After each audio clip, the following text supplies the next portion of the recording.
ከተመሰረተ 60 ዓመታትን አስቆጥሯል። ባለፉት በርካታ ዓመታትም በተለያየ የሥራ መስክ የተሰማሩ ኦርቶዶክሳውያን ሠራተኞችን የተልእኮ ትምህርት በመስጠት ይታወቃል።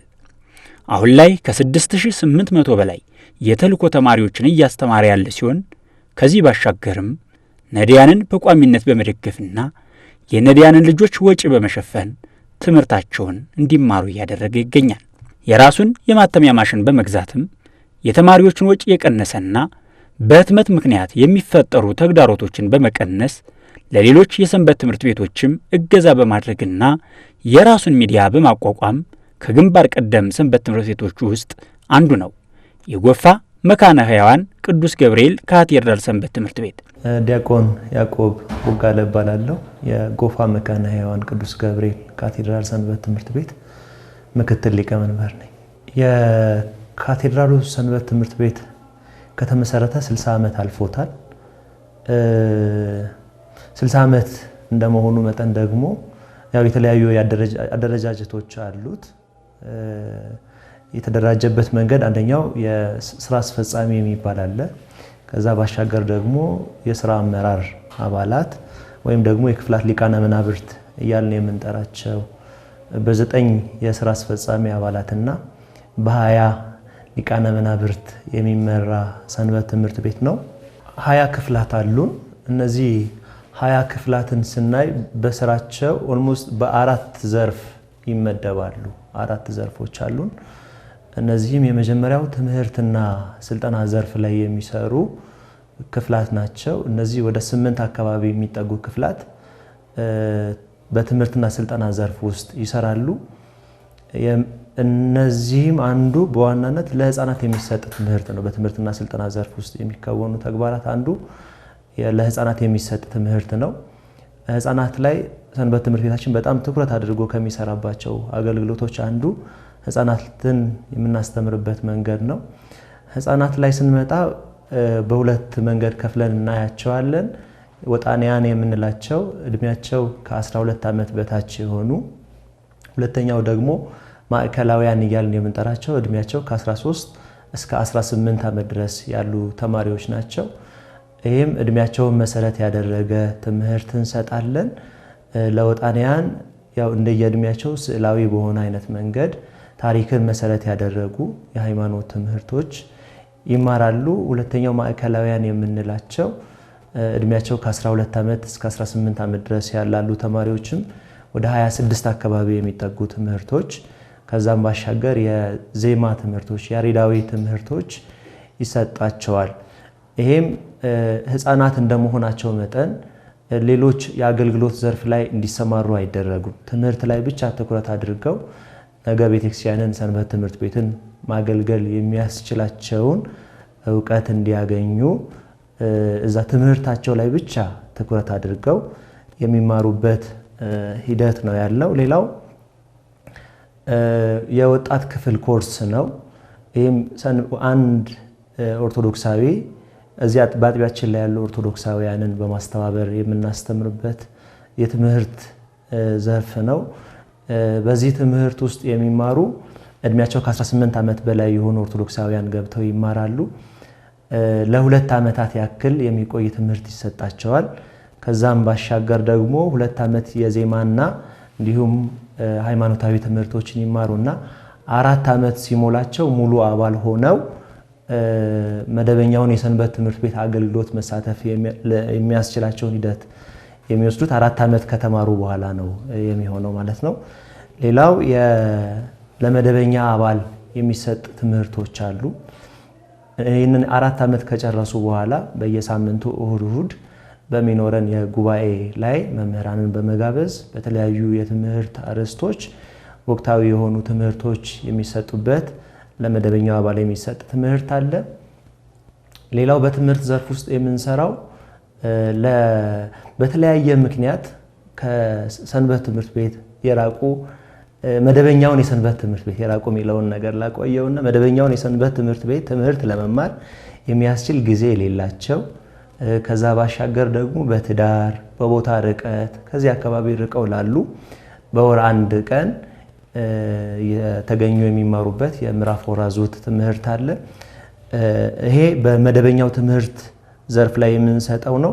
አሁንም በትምህርት ዘርፍ ውስጥ ኢመደበኛ ትምህርት ከኋላ የምናነሳው አንዱ የተልእኮ ትምህርት ነው። ዓላማው አሁን የደረሰበት ሁኔታ ከኋላ በቂ ማብራሪያ የሚሰጣቸው ይሆናል። ሌላው በኢመደበኛ ትምህርት የምንሰጠው የጸጋ ትምህርት፣ የተለያዩ የጸጋ ትምህርቶች አሉ። ይሄ በገና፣ የመሰንቆ እንዲሁም የድምፅ አወጣጥ፣ እነዚህ ለበዓላት የምንጠቀምባቸው መንፈሳዊ የዜማ ዕቃዎች፣ እነዚህ የሚረዱ የተለያዩ አጫጭር ስልጠናዎች አሉ። በመደበኛ ትምህርት ሌላ ተጨማሪ የምንሰጠው የቅድመ ጋብቻ ትምህርት ነው። ቤተክርስቲያንን መጠበቅ ካሰብን ያው ትዳር መጠበቅ ይኖርበታል። ከትዳር በፊት ደግሞ ወደ ትዳር የሚያስገባው መንገድ የቅድመ ጋብቻ ትምህርት ወይም የእጮኝነት ትምህርት፣ እነዚህና መሰል አይነት ትምህርቶች፣ ልዩ ልዩ የተለያዩ አይነት ስልጠናዎች በኢመደበኛ ትምህርት እንሰጣለን።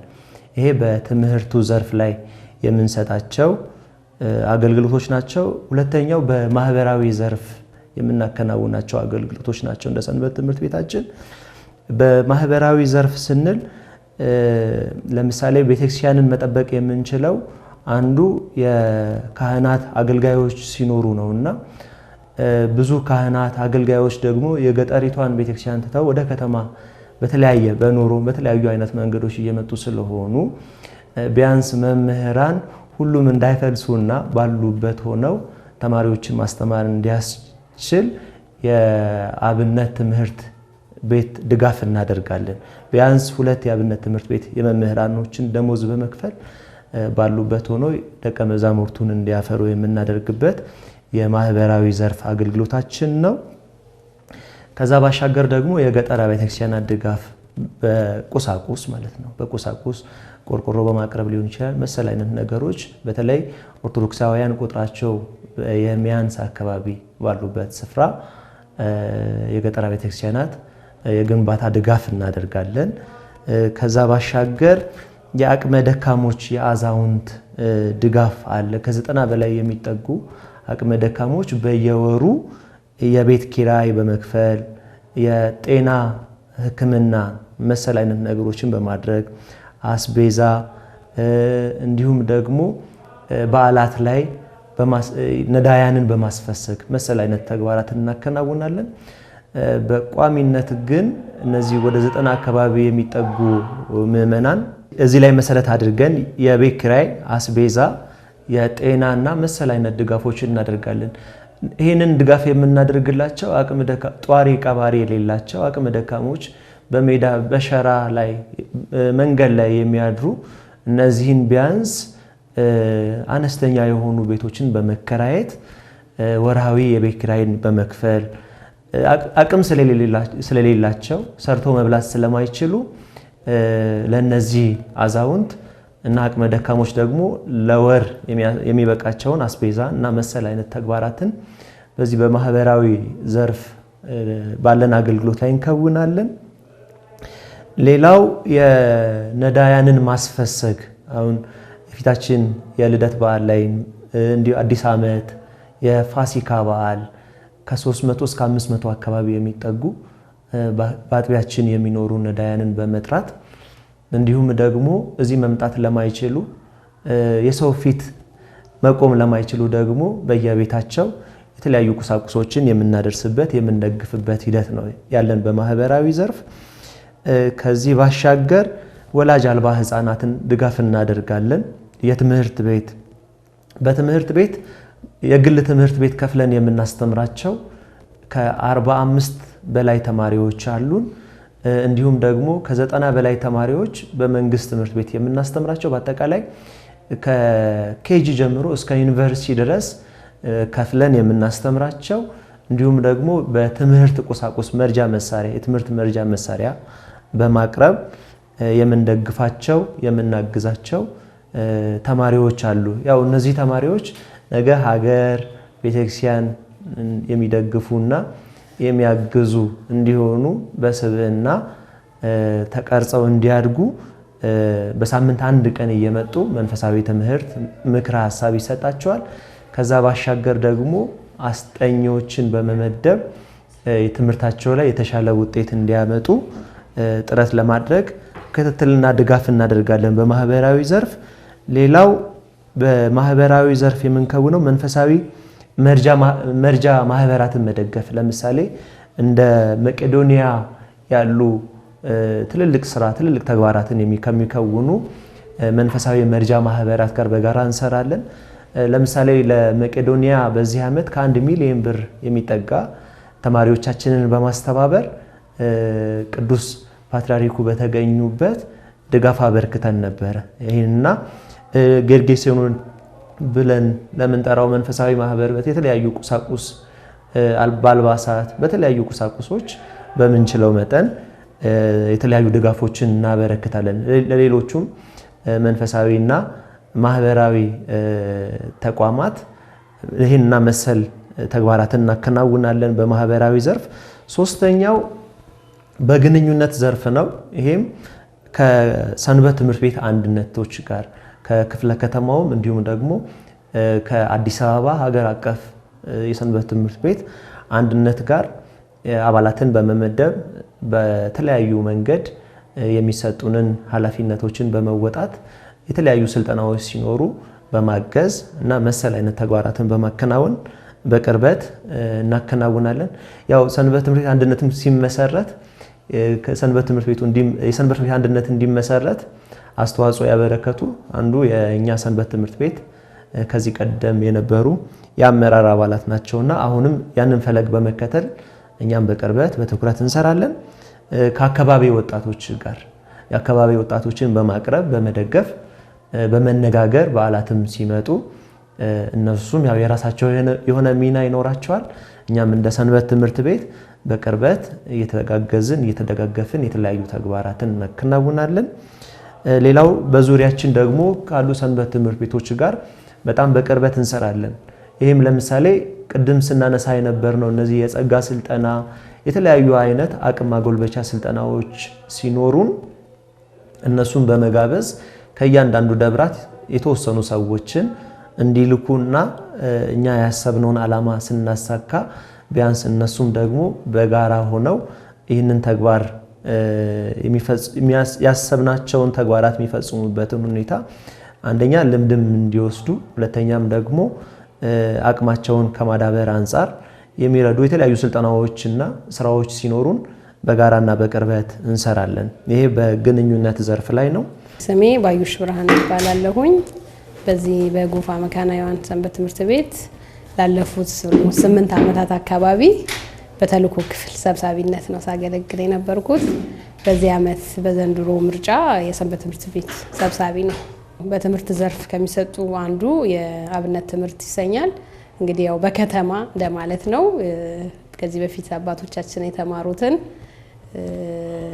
በስበንተ ማርያም እያሉ የተማሩትን እዚህ ደግሞ ከተማ ውስጥ ተመቻችቶላቸው እዚህ ከካቴድራላችን ነው የተመደቡት መምህራን ቦታ ተሰጥቷቸው ከህፃናት ኦልሞስት ወጣቶችም ጭምር ሴቶችም ወንዶችም ይማራሉ።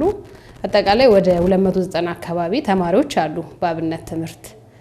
እስካሁን ደግሞ እንግዲህ ድቁና የተቀበሉ ወደ ማዕረገ ድቁና ያለፉ ወደ 73 አካባቢ ወንድሞች አሉን። ጾመ ድጓ የደረሱ ደግሞ ወደ 9 አካባቢ ወንድሞች አሉ።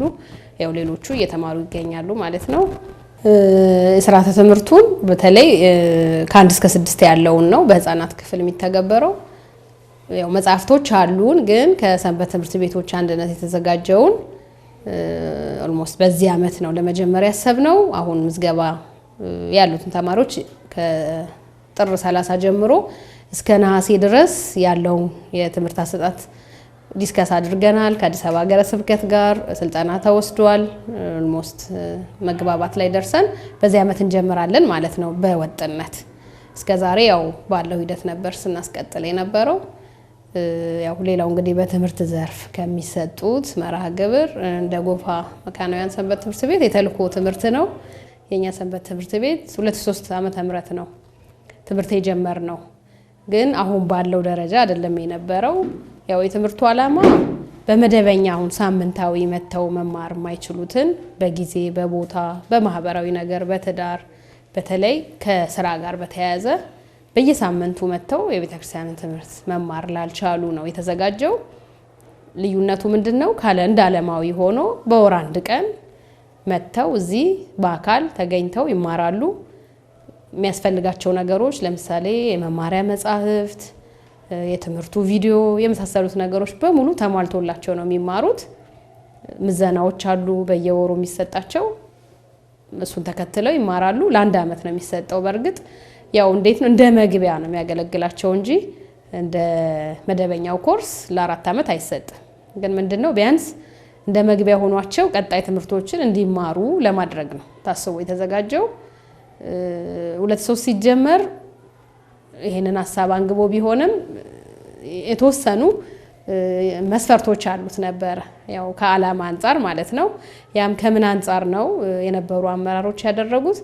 በ4 ዘርፍ የተሰማሩትን ኦርቶዶክሳውያን ነው ትምህርቱ የሚያካትተው። አንዱ ከቀበሌ እስከ መስተዳድር ድረስ የሚሰሩ ኦርቶዶክሳውያን ናቸው። ሁለተኛ ደግሞ ትምህርት ተቋማት ላይ የሚሰሩ፣ በሶስተኛ ደረጃ ጤና ተቋማት የሚሰሩ ናቸው። በአራተኛ ደረጃ ደግሞ በፋይናንስ ተቋማት ያ ማለት ባንክ የመሳሰሉት የሚሰሩ። ይሄ እንግዲህ ያው የተአቀደበት አንዱ ስትራቴጂክ ዓላማው ምንድነው? ለቤተ ክርስቲያን ያደርሳሉ ያመጣሉ የሚባለው ኢምፓክት በማሰብ ነው። ባሉበት ቦታ ሆነው ለቤተ ክርስቲያን የሆነ ጠበቃ ይሆናሉ ተብሎ የሚታሰብበት ነው። ሌላው ደግሞ እንደ ሰንበት ትምህርት ቤት ሁሉንም ሰው ማስተማር ያቀሙ ውስንነት ስላለ በሚል ነው በዚህ ደረጃ እየተንቀሳቀሱ የነበረው። አሁንም ድረስ አብዛኛው ነው 80% ማለት ይቻላል ከነዚያ ያልፉም ተማሪዎቹ። 20%ቱ ግን ስራም ባይኖራቸው የቤት ሰራተኛም ቢሆኑ የቤት እመቤትም ቢሆኑ ጊዜና ቦታቸው ካልተመቻቸላቸው በዚህ ትምህርት ይሳተፋሉ ማለት ነው። ከዚህ በፊት የነበረው አሰጣጥ ያው በተወሰነ መልኩ እያደገ አሁን ያለበት ደረጃ ደርሷል። በተለይ ቁጥራዊ ነገሮቹና ከጥራት አንፃር በጣም ልዩነት አለው። 2003 ሲሰጥ የነበረው ትምህርትና አሁን ላይ ያለው በቁጥር ደረጃ አይገናኝም። ያ ማለት ምንድነው? አንደኛ በቁጥር ብቻ ሳይሆን በትምህርቱ በወር 4 ጊዜ ነው አሁን እኛ የምናስተምረው። ያ ማለት ከ2012 ወደዚህ በሳምንት አንድ ቀን የነበረው ያ ማለት በአራተኛ ሰንበት የሚሰጠውን ወር በገባ አራተኛ ሰንበት ብለን ነበር የጀመርነው። አሁን ግን አንደኛ ሰንበትም ይሰጣል፣ ሶስተኛ ሰንበትም፣ ሁለተኛ ሰንበት ደግሞ የተመራቂዎች ጉባኤ የሚባል ነው ያለው፣ አራተኛ ሰንበት። ስለዚህ በወር 4ቱንም ሳምንት ትምህርት ይሰጣል ማለት ነው። ምዝገባ እናከናውናለን። ያ ማለት በአመት በየ4 ወሩ ምዝገባ አለ፣ ምርቃት አለ ማለት ነው። ሁሌ ትምህርት አለ ባይሆንም ሁሌ ምዝገባ አለ ባይሆንም ቢያንስ አመቱን ለ4 ከፍለን በየ4 ወሩ ትምህርት ይሰጣል ማለት ነው። ምዝገባ እናካሂዳለን። ያው ቁጥራዊ ነገሩ እንግዲህ ከመጀመሪያ ጀምሮ ስንጀምር በአብዛኛው ቅድም በተቀስኳቸው የአገልግሎት ተቋማት በመሄድ ነው የጀመርነው ማለት ነው። ያ ማለት ምንድነው? ባንክ ሄደን ማህተባቸውን አይተን ጠይቀን አግባብተን እንደዚህ ትምህርት የሚሰጡ አሉ፣ በወር አንድ ቀን መታችሁ ነው ጊዜያችሁን አይፈጅባችሁም በማለት የመዘገብናቸው አሉ። ሕክምና ቦታ በመሄድ እነዚህ የጠቀስኳቸው ቦታዎች በመሄድ በአካል በስራ ቀን በመሄድ ነው ውጤታማ ያደረገን አንዱ እሱ ስለሆነ ነው። እነዚህ ተቋማት ላይ ሄደን ምዝገባ አከናወንን። ከካቴድራላችን ደብዳቤ ይዘናል። በዚህ ትምህርት ዙሪያ ያላችሁ ዘርፍ ላይ ያላችሁ ይሄን ትምህርት መሳተፍ ትችላላችሁ ሚል ማህተብ ያለው ደብዳቤ ይዘን ሄድ ነው። ለመጀመሪያ ጊዜ አስታውሳለሁኝ ወደ 450 ተማሪ አካባቢ መመዝገብ ቻልን ማለት ነው። ከዛ በፊት የነበረው የሚመረቁት ቁጥር ኦልሞስት 28 እንደዚህ በቃ የሁሉም ሰንበት ትምህርት ቤት ያለው ሂደት ማለት ነው። በጣም ትንሽ ቁጥር ነው የሚመረቀው ተማሪ። አመቱን ሙሉ ተለፍቶበት የሚመረቀው ተማሪ ቁጥር በጣም አነስተኛ ነው። ከዛ በኋላ ግን ሄደን አሳምነን ከመጣን በኋላ ግን ለመጀመሪያ ጊዜ ብቻ ነው ምዝገባ በአካል ሄደን የመዘገብ ነው። ከዛ በኋላ ምንድነው የሆነው? ራሱ ተማሪው ፍላጎቱ ኖሮት ለመጀመሪያ ጊዜ 450 መጡ። ስናስመርቅ ብዙ አይባልም፣ በእርግጥ ወደ 180 አካባቢ ሰው ነው የተመረቀው። ግን በሰንበት ትምህርት ቤቱ ታሪክ ትልቅ ቁጥር ነው የነበረው በርቀት ትምህርቱ ማለት ነው። ለመጀመሪያ ጊዜ እስከ 50% በታች ቢሆንም ትልቅ ውጤት ነበር ማለት ነው። ከዛ በኋላ ግን ቀጥሎ ባለው አመት ወደ 2013 አካባቢ ከዛ እጥፍ በላይ ነው የመጣው ተማሪ። ኦልሞስት ወደ 800 አካባቢ ተማሪ መጣ ማለት ነው። ራሳቸው የተማሩ ተማሪዎች አንድ ሰው ሁለት ሰው ጓደኞቻቸውን ይዘው ነው እየመጡ የነበረው ማለት ነው። ለምዝገባ ምንም አይነት ጊዜ አላጠፋንም። ምንም የጠየቀን ነገር የለም። በቀላሉ በቴሌግራም ነው ምን መዘግበው ማለት ነው። በአካል መሄድ የለም። ቴሌግራም ሊንክ ይከፈታል። ተማሪዎቹ እዛ ላይ መዘገባሉ በጉግል ፎርም ማይጠቀሙ ሲምፕሊ ስማቸውን ይጽፋሉ። በዛ መልኩ ምዝገባ ይከናወናል። ትምህርቱ ይጀመራል ማለት ነው። እንደዚህ ያለ ነው የቀጠለው። አሁን ደግሞ ኦልሞስት ያለን ቦታ ምናስተምርበት ቦታ ማክሲመም የሚችለው 1300 ተማሪ ነው። አሁን ያስገነባነው ህንጻ ያው ጅምርም ቢሆን ምድር አለ አንደኛ ፎቅ ሁለተኛ ፎቅ ድረስ የሚታየው ደረጃ ድረስ 1300 ወንበር ብቻ ነው የሚይዘው። እሱን ታሳቢ አድርገን ነው ምን መዘግበው። ልክ 1300 ሲሞላ እናቆማለን ማለት ነው። ያ ምን አደረገን? ልክ 1300 ሲሞላ ስናቆም በማግስቱ ማለት ይቻላል ብዙ ተማሪ ጥያቄ ያቀርባል። ያ ነው እንግዲህ ከአንድ ሰንበት ወደ 4 ሰንበት እንድንመጣ ያደረገን አንዱ ግፊት ነው። እኛ ፈልገ ነው ሳይሆን የተማሪዎች ጫና ነው ማለት ነው። ምዝገባ ልክ ሲያልቅ እኛ መማር እንፈልጋለን ለምን በቃ ይባላል የቤተክርስቲያን ትምህርት የሚለውን ሐሳብ ሲሰጡን እንደ ሰንበት ትምህርት ቤት ያለንን ሁኔታ አይተን ያው ትልቅ ሪሶርስ ይፈልጋል። የሰው ኃይልን በጣም ይፈልጋል። እየሰጠ ያለውን አገልግሎት የተረዱ የተልኮ ተማሪዎች ከራሳቸው ወጪ ቀንሰው አገልግሎቱ የበለጠ እንዲጠናከር መዋጮ በማዋጣት ካሁን በፊት የነበረውን የመማሪያ ቦታ እጥረትን ለመቅረፍ የህንጻ ግንባታ ተጀምሮ አፈጻጸሙ 90% ደርሷል። ሰንበት ትምህርት ቤቱ በአካል መጥተው መማር ለማይችሉ የሰንበት ትምህርት ቤቱ አባላት ዘመኑን በዋጀ መንገድ የሚዲያ ክፍል በማዋቀር ትምህርቱን ተደራሽ በማድረግ ላይ ነው። ከዚህ ትምህርት በኋላም የተማሪዎች መንፈሳዊ ህይወት ተቀይሯል። በርካቶች ጋብቻቸውን በቅዱስ ቁርባን አድርገዋል። በተጨማሪም የሚዲያ መሳሪያዎችና የህትመት ማሽኖችን ሙሉ በሙሉ በሚባል ደረጃ ወጪ በመሸፈን የተልኮ ተማሪዎች ድርሻ ከፍተኛ ነው። የሚማሩበትን ቦታ ሲያዩ ራሳቸው ተማሪዎቹ በራሳቸው ተነሳሽነት ለዚህ ለህንጻ ሰንበት ትምህርት ቤት አስተዋጽኦ ማድረግ አለብን ብለው በእያንዳንዱ በሚመረቁበት በእለቱ የምርቃታቸው ቀን አብዛኛው ጊዜ 1 ሚሊዮን ብር አካባቢ ስጦታ ያደርጋሉ ማለት ነው።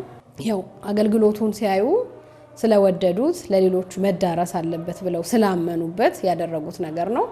እንደ አንድ በጎጎን ነው የምናየው ማለት ነው ይሄንን እና እስካሁን በነበረን የምርቃት መርሃ ግብር 80% የሚሆነው ህንጻ በተልኮ ተማሪዎች የተሰራ ነው ማለት ነው።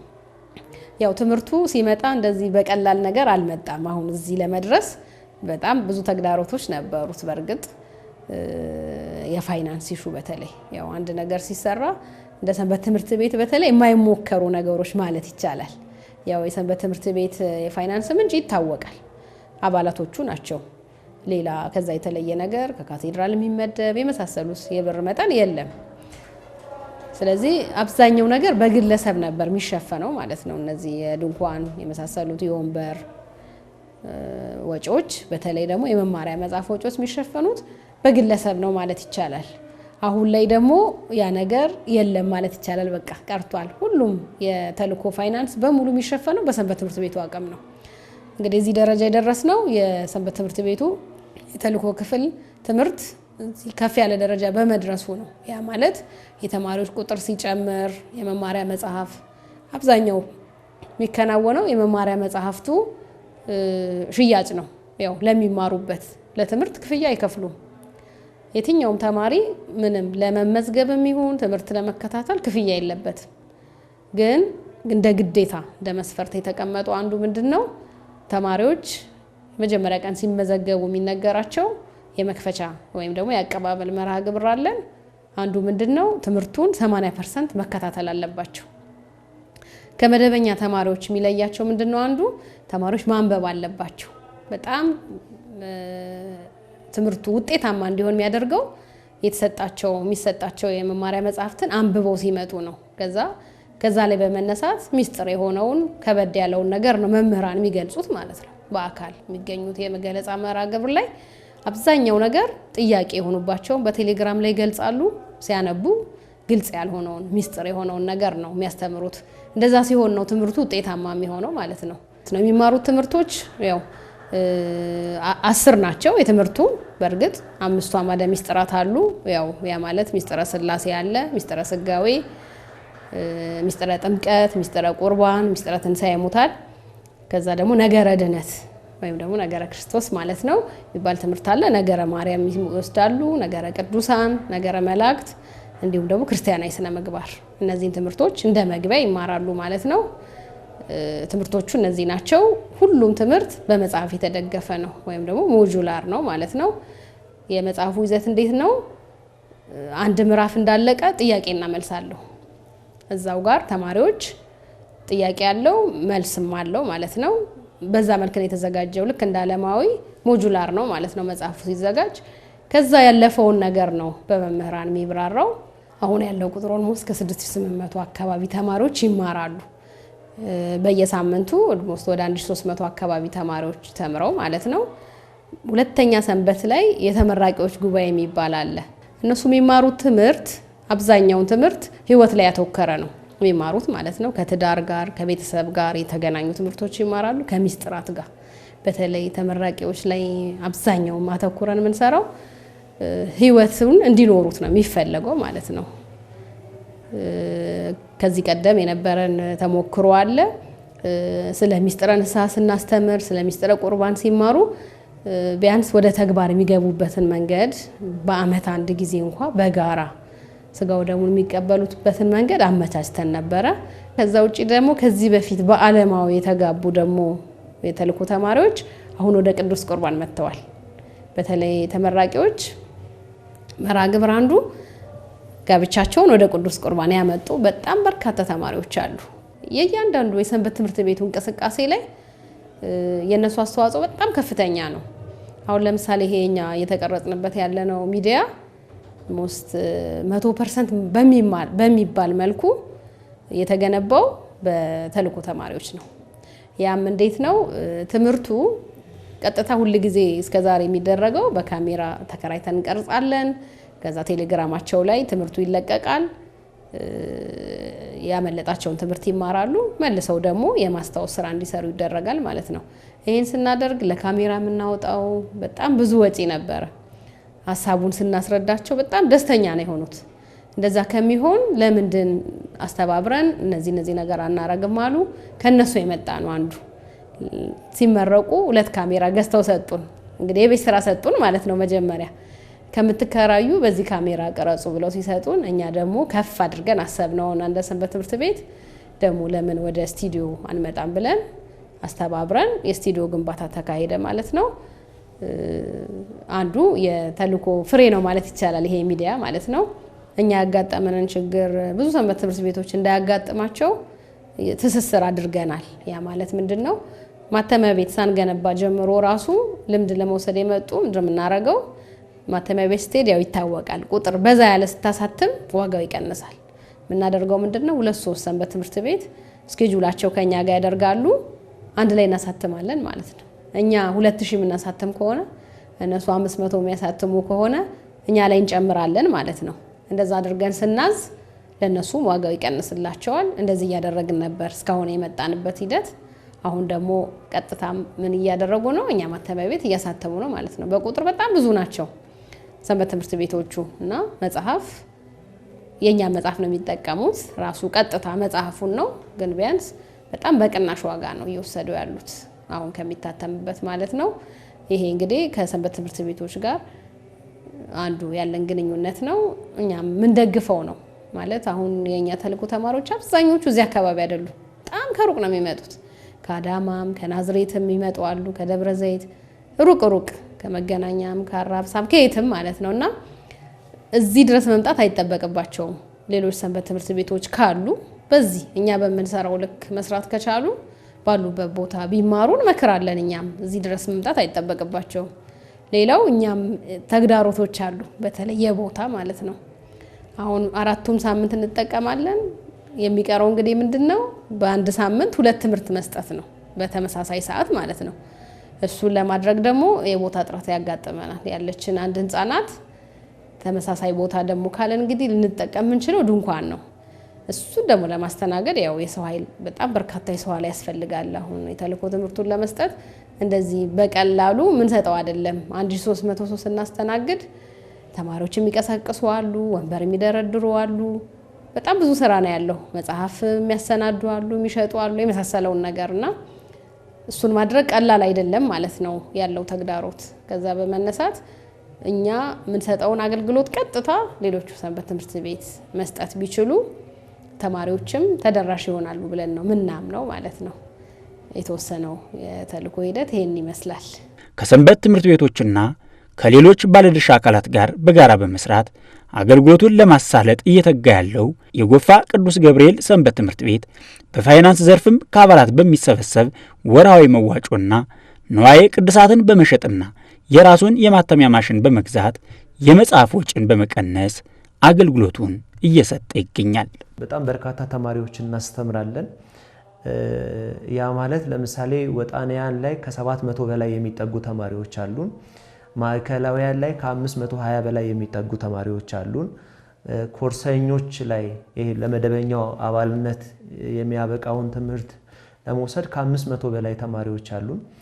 የመዘምራን አደራጅ የዜማ ትምህርት ለመውሰድ በ2 ዓመት የሚሰጠው ትምህርት ላይ ወደ 206 አካባቢ ተማሪዎች አሉን። ተልእኮ ላይ በአራቱም ሳምንታት ላይ በጣም በርካታ ተማሪዎች አሉን። እነዚህ ሁሉ ተማሪዎች ሲደመሩ ለነዚህ ተማሪዎች የመማሪያ መጽሐፍት መሰል አይነት ተግባራት ለምሳሌ ህፃናት ክፍል ላይ ሌሎችም ክፍላት ላይ ለምናከናውናቸው ወጪዎች ከፍተኛ የሆነ ገንዘብ ያስፈልገናል። የዚህ ገንዘብ ምንጩ አንደኛው አባላት ነው። ከአባላት የሚሰበሰብ ወርሃዊ መዋጮ ነው። ሌላው ደግሞ የሰንበት ትምህርት ቤቱን ዓላማ የሰንበት ትምህርት ቤቱን አገልግሎት የሚያውቁ የሚረዱ የሚደግፉ ኦርቶዶክሳውያን አሉ። እነሱን መሰረት በማድረግ ከነሱ የሚገኘውን ገንዘብ በመጠቀም በዚህ በፋይናንስ ዘርፍ ላይ ያንን ገንዘብ አሟጠን ለተፈለገው ዓላማ እንዲውል የምናደርግበት ሁኔታ ነው ያለው። ሌላው የተለያዩ ንዋየ ቅድሳትን በዓላትን መሰረት በማድረግ በመሸጥ ከነሱ የሚገኙ ጉዞዎችን እናዘጋጃለን። ይሄንና መሰል ተግባራትን በማከናወን ቀደም እንሰራለን እንከውናለን ብለን ላሰብናቸው ስራዎች በፋይናንስ ዘርፍ ላይ መሰረት አድርገን እንሰራለን። ይሄን ብቻ ሳይሆን አንድ ተቋም ትልቅነቱ የሚለካው አንዱ በውስጡ ያሉ ሰዎች ናቸው። በውስጡ የሚኖሩ አገልጋዮች አባላት ያስፈልጉታል። ሺ ጊዜ ደግሞ አገልጋዮች አባላት ቢኖሩት ለአገልጋዮች ለአባላት ተደራሽ እንዲሆን የምናስባቸው ትምህርቶች ተደራሽ እንዲሆን ገንዘብ ያስፈልጋል ማለት ነው። ስለዚህ ይህንን ገንዘብ ለመከወን የሚረዱ የተለያዩ ስራዎችን እንሰራለን። ከዚህ ባሻገር ለምሳሌ ህትመት በጣም ከፍተኛ ወጪያችን እንደ ሰንበት ትምህርት ቤት የህትመት ስራዎች ናቸው። ያ ማለት ለምሳሌ ተልእኮ ላይ ወደ ከ6000 አካባቢ የሚጠጉ ተማሪዎች አሉን ካልን እነዚህ 6000 ተማሪዎች በወር አንድ ቀን ይመጣሉ። 6000 መጽሐፍ በወር ያስፈልገናል ማለት ነው።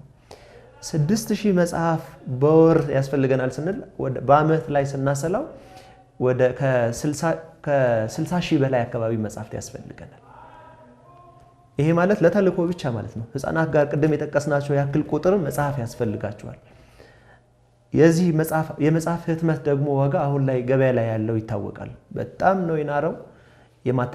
የማተሚያ ዋጋም በጣም ንሯል። ከዛ ባሻገር ደግሞ ለህትመት የሚያስፈልጉ ቁሳቁሶች ንረዋሉና ይህን ነገር ለመከወን እንቅፋቶች ሲያጋጥሙን ቆም ብለን ያሰብነው ገንዘብ መሰብሰብ ብቻ ሳይሆን የምናመጣውን ገንዘብ ኢፌክቲቭሊ በአግባቡ ለመጠቀም ምን እናድርግ፣ ወጫችን ምን ላይ ነው ትኩረት የሚያደርገው ብለን ስናስብ አንዱ ከህትመት ጋር ስለነበረ የግዕዝ ህትመት ቤት አቋቁመን ካለፈው አመት ግንቦት ጀምሮ የተለያዩ ስራዎችን እየሰራን እንገኛለን። በዚህም ምክንያት ለህትመት የምናወጣውን በርካታ ገንዘብ መቀነስ ችለናል። ከግማሽ በላይ ገንዘብ ማትረፍ ችለናል።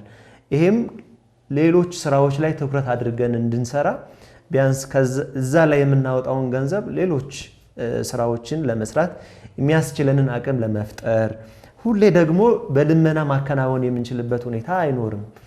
የምንለምናቸው ወይም ደግሞ የምንጠይቃቸው ሰዎች ተመሳሳይ ናቸው የሚሆኑት። ስለዚህ በየጊዜው በየአመቱ ዛሬም እየለመን ነገም እየለመን መሆን የምንችልበት ሁኔታዎች ስለሌሉ ሰንበት ትምህርት ቤታችን ደግሞ እዚህ ላይ ትኩረት አድርጎ መስራት አለበት የሚለውን ነገር ታሳቢ በማድረግ የግዕዝ ህትመት በማዋቀር አንድ መጽሐፍ ተጀምሮ እስከሚያልቅ ድረስ ያ ማለት በኦፍሴትም በዲጂታልም የህትመት ዘርፎች ላይ በመሰማራት የማተሚያ ማሽን፣ መቁረጫዎች፣ የመጠቅጠቂያ መስፊያ ተብሎ የሚጠረቁ ላሚኔሽን ማሽን መሰል አይነት እነዚህን ነገሮችን በማዋቀር በጣም በርካታ ገንዘብ በማውጣት የማተሚያ ቤት አዋቅረን ላለፉት 6 ወራት ከ6 ወር በላይ አካባቢ አንድም ነገር ውጭ አሳትመን አናውቅም። በትንሽ ሳይዝም የሚያስፈልገን ነገሮችን ለማተም ዲጂታል ማሽን አለን። በልክ የሆኑ ደግሞ ሰፋፊ የሆኑ ስራዎችን ለመስራት ደግሞ የኦፍሴት ማሽን አለን ማለት ነው። ሁሉ ጊዜ እንደምናስበው ትንንሽ ነገሩ ከትንንሽ ጀምሮ እስከ ትልልቅ ነገሮች ላይ በጋራ መስራት፣ በጋራ ማደግ፣ በጋራ መለወጥ የሚል እሳቤ ያለ እንደ ሰንበት ትምህርት ቤታችን። በጋራ ማደግ መለወጥ ማለት ከሌሎች ሰንበት ትምህርት ቤቶች አቻ ሰንበት ትምህርት ቤት በተለይ ደግሞ ከአጥቢያችን ጋር ካሉ ይህንንም መሰረት በማድረግ ባለፈውም የመስቀል በዓል ላይም መልእክቶችን አስተላልፈናል።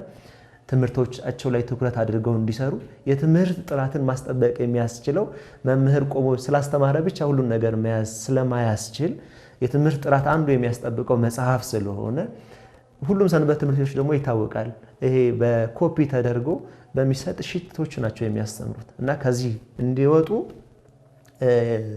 ለማድረግ እንዲረዳ የሚያስችሉ ስራዎች እየጀመርን ነን ያለነው። አሁን ኦልሞስት የውስጥ ፍላጎታችንን ተጠቅመን ከዛ በላይ ስለሆነብን ለሌሎች ሰንበት ትምህርት ቤቶች በዚህ አጋጣሚ የህትመት አገልግሎት ለሚፈልጉ ውጪ ላይ ከሚታተምላቸው ውጪ ላይ ደግሞ ከሚያገኙት አገልግሎት እጅግ ባነሰ ዋጋ ግማሽ በሚባል ሁኔታ የምንሰራላቸው ሁኔታዎችን እንፈጥራለን ማለት ነው። ሌላው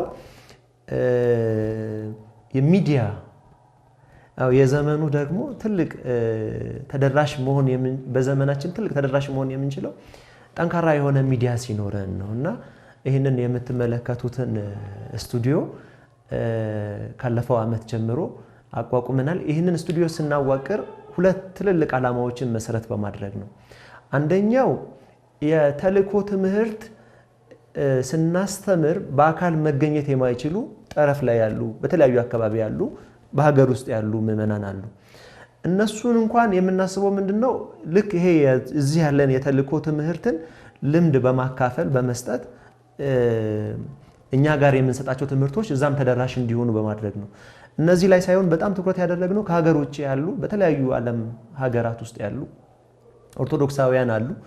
ይህንን ትምህርት ለእኛም ተደራሽ ብታደርጉልን እኛም መማር እንፈልጋለን እና በተለያየ ችግር በተለያየ ሁኔታ ውስጥ ያሉ ስላሉ እነሱን ታሳቢ በማድረግ ዘመኑን በዋጀ መንገድ ዌብሳይት በማበልጸግ ድህረ ገጽ በማበልጸግ እዚህ የሚማሩት ትምህርት ሳይቆራረጥባቸው ኖቱንም አጫጭር ቪዲዮዎችን በማዘጋጀት ትምህርቶችን የሚማሩበትን መንገድ ለመፍጠር እንዲያስችለን ይህ መካነ ሕያዋን ሚዲያ አቋቁመናል። ትምህርቶች በተወሰነ ሁኔታ ተጀምረዋል። ያለፈው ዓመት የተወሰኑ ትምህርቶች ሲሰጡ ነበር። በዚህ ዓመት ደግሞ በተጠናከረ ሁኔታ ትምህርቱን የምናስቀጥል ይሆናል ማለት ነውና ይሄ ሁሉ ነገር በዋናነት ሰንበት ትምህርት ቤታችን የሚከውናቸው ተግባራት ናቸው።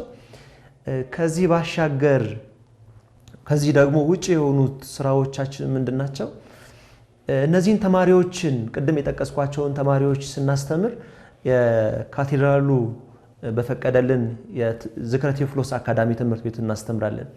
ዝክረ ቴዎፍሎስ አካዳሚ ትምህርት ቤት ክፍሎቹ ትንንሽ ስለሆኑ በተለይ ሰፊ ቁጥር ያሉ ተማሪዎችን ለማስተማር በህብረት አንድ ላይ አድርጎ ለማስተማር ብዙ ምቹ ሁኔታዎች የሉም። ይህንን መሰረት በማድረግ ትምህርት ቤት ባለው ሰፊ ሜዳ ውስጥ 4፣ 5፣ 6 ድንኳኖችን በመትከል ነበር የምናስተምረው። ያ ማለት በወር ከ40 ሺህ ብር በላይ በሳምንት በአንድ ሳምንት አንድ የተልእኮን ትምህርት ለማስተማር ከ40 ሺህ ብር በላይ ድንኳን እናወጣለን። ወንበሮች፣ ተካይ፣ አውራጅ፣ መንቀል ምናምን የሚሉት ነገሮች በጣም አድካሚና አሰልቺ ነበር። ይህንን መሰረት በማድረግ ሰንበት ትምህርት ቤታችን ዘመኑን በዋጀ መንገድ ትምህርቶችን ለማስተማር እንዲረዳን አዲስ ህንፃ ሰንበት ትምህርት ቤት ባለ 4 ወለል ህንፃ ሰንበት ትምህርት ቤት እየገነባን እንገኛለን። ይህም የመጀመሪያውን የስትራክቸር ስራ ኦልሞስት እያጠናቀቅን እንገኛለን። በአንደኛው በኩል G+3 ነው ተጠናቋል። በዚህኛው በኩል ያለውም ኦልሞስት 1 ወለል ነው የሚቀረው።